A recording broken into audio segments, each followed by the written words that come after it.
Hello guys, welcome back again sa ating programang The Action Man at sa ating YouTube channel. Muli naman po tayo nagbabalik. Ayan, mega love shoutout po sa lahat natin ng mga viewers, Luzon, Visayas at Mindanao all over the world. Ito po mga ka-action, may gusto lang ho ako na i-share sa inyo. Alam naman natin na ang isang DDS vlogger ay isa sa mga maingay. At isa na nga ho dito si Cap Dado na sobrang ingay sa social media. But anyway, freedom niya po yun. Pero yun nga po mga ka-action, sobrang ano po to, masasabi ba natin ito ba si Cap Dado hanggang daldal na lang ba? Oo. Kasi ito ho mga ka-action, mukhang nakahanap na siya ng katapat o may katapat na talaga siya sa kanyang mga pagdadaldal ho mga ka-action, mga kakamping. Okay?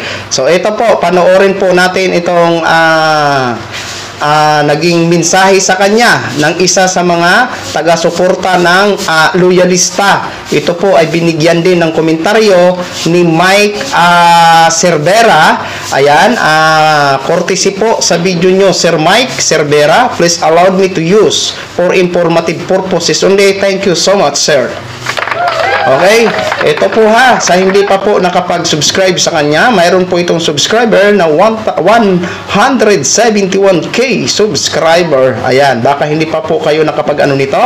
Magaling din po ito sa komentaryo at makukuha po ang stress nyo ho dito. Ayan, highly recommended ko po ito mga ka-action, mga kakampeng. Pakinggan na po natin ito mga ka-action. Ito yan Isang taong bayan ang lulusob dyan sa Malacanang. Naku, lulusob, nakakatakot. Oo, nakakatakot. Ito itsura na. Taong bayan talaga ang lulusob sa Malacanang o kayo-kayo lang na ilang piraso? Alam naman natin kung gaano sila karami. Sos, Maria Josep. Ito parang kakain ko ng itlog. Oo, mga kababayan ha. Sige. Dado, pasok. Huwag nyo nang hintayin ang taong bayan ang lulusob dyan sa Malacanang. Huwag nyo nang hintayin ang taong bayan ang magpapadrug test. Magkakalasog-lasog yung presidente na yan. Nako. Magkalasog-lasog. Ay, tinatawanan ka lang ni Mike Cervera at ni The Action Man. Hanggang saan ba talaga ang pagdadakdak mo, Dado? Lahat ba ng pinagyayaw-yaw mo may nangyari na ba? Mukhang wala pa yata, Cap Dado. Nang pati na magkakalasog-lasog. Baka nakalimutan mo nangyari sa Syria. Sabi ni Ali, addict yan. Addict ba talaga to? Punta na threat to na the national security, threat to the life of the president. Tarantado! The president is the threat to the future of this country. Nagnampatay na yan. Ito yan mga kabayan, nakahanap na katapat simpleng balat lang. Nakahuli na kami? Nagdadalang ko katapat.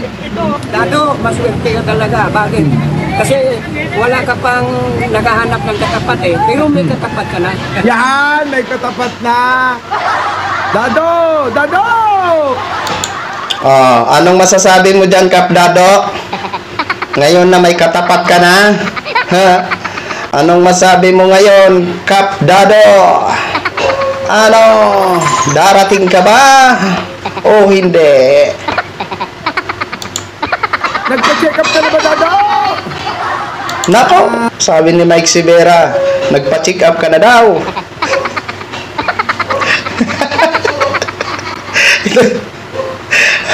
Pag mapanood ito ni Cap Dado, buisit naman si Cap Dado dito. Dado! Nagpa-check up ka na daw ba? Ha? May katapat ka na. Nagpa-check ka na. Baka hindi ka pumunta. Baka hindi ka pumunta, Dado. Pumunta ka ba? Dahil ang duelo na ito, katulad sa paghahamon mo, akala mo, pangalawa ka sa Diyos magsalita na. Ngayon, sa araw na ito, alauna hanggang alas 6, pumunta ka rito para magkilala ka namin. Lahat kami, pinuno namin ng lunita nung meeting na abansi ng Pangulong Duterte. Lahat kami, Pangulong Duterte. Pero sa ginawa niya kay Pangulong Bongbong.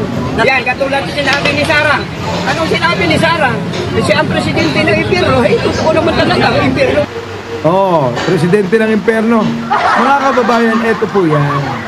Totoo naman, nung nagkaroon ng, ng pagpapaalam si Digong, paalam pa siya. Ayan ha. Ayan, Kap Dado. Pumunta ba si Kap Dado that time? Mukhang wala yata. Ha? Yun, ngayon natin na nasubukan na hanggang dada lang pala si Kap Dado. Diba? Kasi, ayan. Hinahamon pala siya na dumating para makilala daw siya. Wala ho tayong nabalitaan na dumating dyan eh. Diba? So, nangangahulugan ho ito, hanggang dada lang talaga si Kap Dado. Diba? Kasi kung makapagsalita, akala mo, napaka taas niya na mahirap abutin. Oo. Yan kasi, napakahirap kasi na sobra-sobra ko na komentaryo, na buong akala mo, kaya mo talaga ang gobyerno. Sus, ano bang magagawa ng isang ordinaryong Pilipino? Okay lang sana kung si Mr. President Bongbong Marcos is may nagawa na hindi gusto ng taong bayan, yan ho talaga, magagalit ang taong bayan. Pero alam naman natin kung ano ang ginagawa ni Mr. President para sa bayan, 'di ba? Kung may galit man dito, hindi ho ang lahat ng taong bayan, kung hindi sila lang ang grupo nila Kap Dado. 'Di ba? Kaya nakakahiya na kapag sobrang dada, tapos may cool sa kadadaan mo, tapos hindi ka sisipot, nakakahiya ho yan. Di ba? Kumbaga, parang si Vice President din ba? Kung makapagsalita kay Mr. President Bongbong Marcos, grabe, napakaanghang. Oo. Pero nang pinapatawag na siya, hindi rin sumisipot. Di ba? Okay?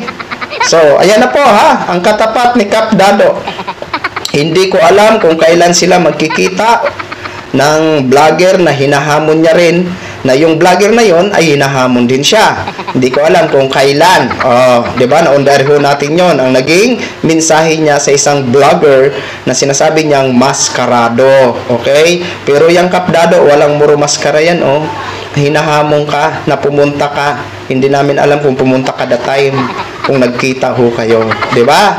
So, yun lang ho, mga ka-action, kin-share ko lang ho sa inyo.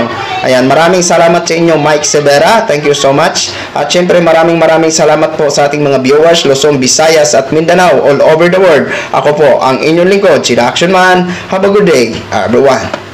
Beautiful.